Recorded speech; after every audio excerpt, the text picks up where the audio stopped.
Asifunda incwadi ka-Exodus chapter 3.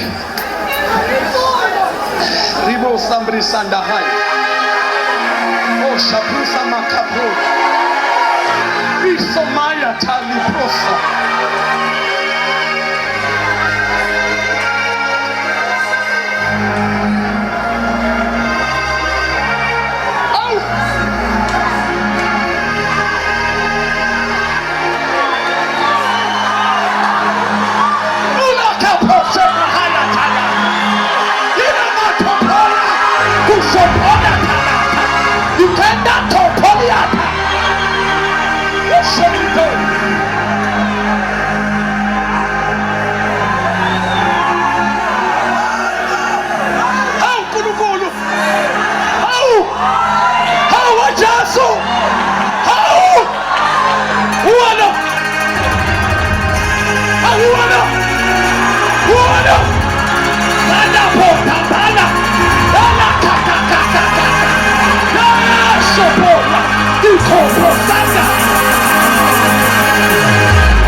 Genesis chapter number 3 verse number 1.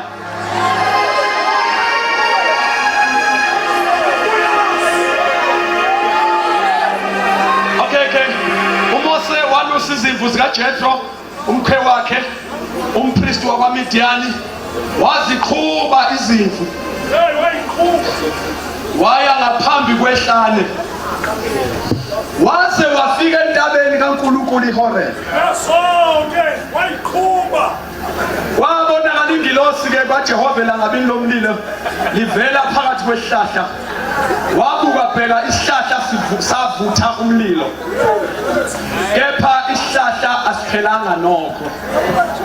Wayesethi uMose mangiphambuke ngiye ngibone lesi sibonakaliso esikhulu ukuba isihlahla asishingani.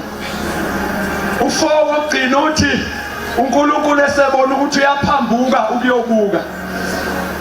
uNkulunkulu wambiza phakathi kwesihlahla wathi Moses. Mose wathi ngilapho wayesethi ungasondeli lapha. Moses ungasondeli lapha. Moses ungasondeli lapha. Moses ungalokothi usondele lapha. Kodwa into ongasufanele uyenze nayi ke khumula izicathulo zakhe ezinyaweni zakho ngokuba indawo omi kuyo ingumhlabathi ongcwele. uJoshua 3 uverse number 5 uthi wona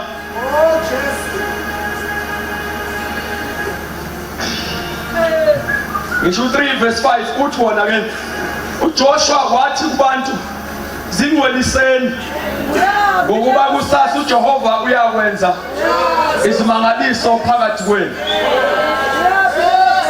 Sesihambe ke ihlane bathanda ngasaqhuba izimvu nezimvu nazo zasilandela salihamba ihlane salisungeza saza sazofika entabeni kaNkulunkulu.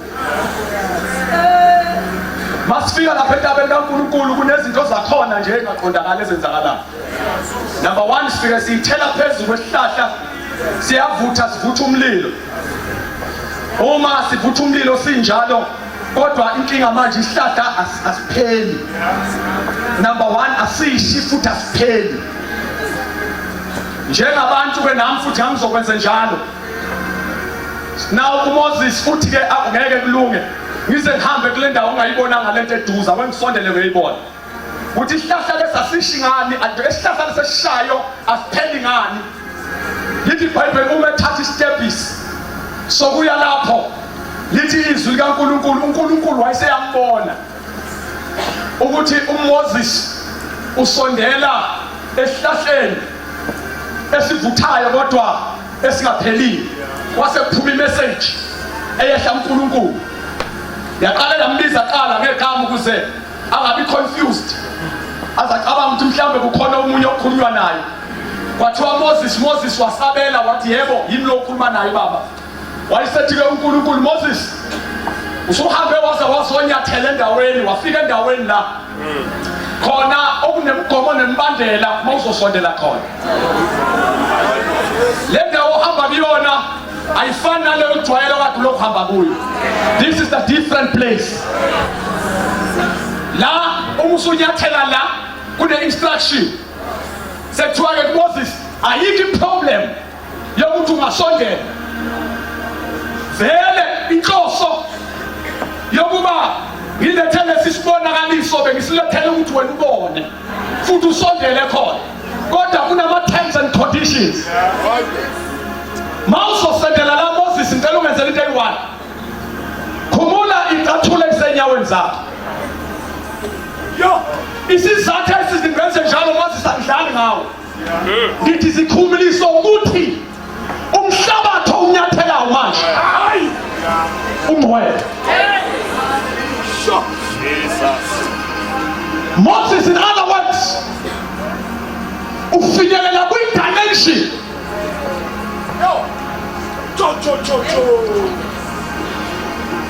Awasikhuluma ngafishane.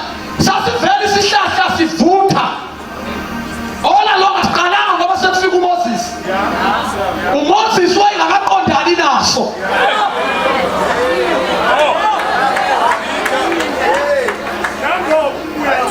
Kodwa uhambo lukaMoses wahamba wazophumela nganavutha khona isihlahla. Kwasethokono wami uma usuhambe waze wafika la asafani nala kade uhamba khona. Uma ufika la kukhona ufanele uwenze before you enter the gate. Unganyatheli la ungayenza ngento ekutshelana khumula incathulo. Ngoba umhlabathi wami kuwona ungcwele. Asamba siya kuJoshua ke ukuze ngiyigoqe kahle sengiqedile. uJoshua lithi iBhayibheli uNkulunkulu watshela uJoshua tshela abantu ukuthi izingcweliseni ngoba uNkulunkulu uzokwenza isimangaliso phakathi kwenu kusasa. Uthi angibuzele nje kube bengizoku abantu bezokwazi ukuphendula. Ngaso uNkulunkulu uyaqala ukwenza isimangaliso. Ngoba kathi uvula ulwandle phambi kwabo labo bantu. Wena uNkulunkulu wabanikeza imana abangaze baze bayibone before. That was a miracle by its own. Kodwa this time le nature yesimangaliso. Lolu hlobo lwesimangaliso.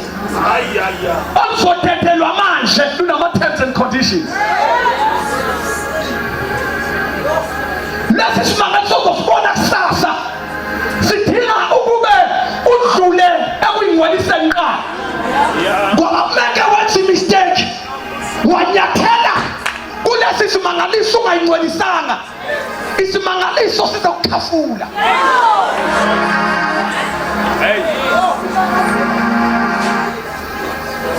Angisho lento uMangco la ngitshele yona ke so sengiyindlalelile. Uthi uNkulunkulu ibandla lifinyelela lisondela kwinkazimulo. Lolu hlobo lwenkazimulo, this level of glory. Inkazimulo enamandla engakazibe khona before. At the same time ufuni sifake a warning sign. Bengithi ngizophatha iboard elibhala warning sign. Ukuthi we must warn the church. Ngoba the nature of this glory uma wanyathela kuyo ungayingcwelisanga, ungayikhiphanga incathulo, yona inkazimulo izokhafula. Singcweliseni.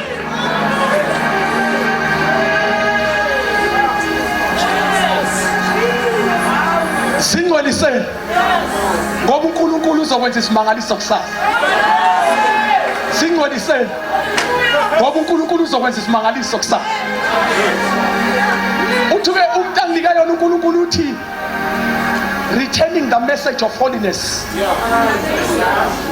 We must return the message of holiness.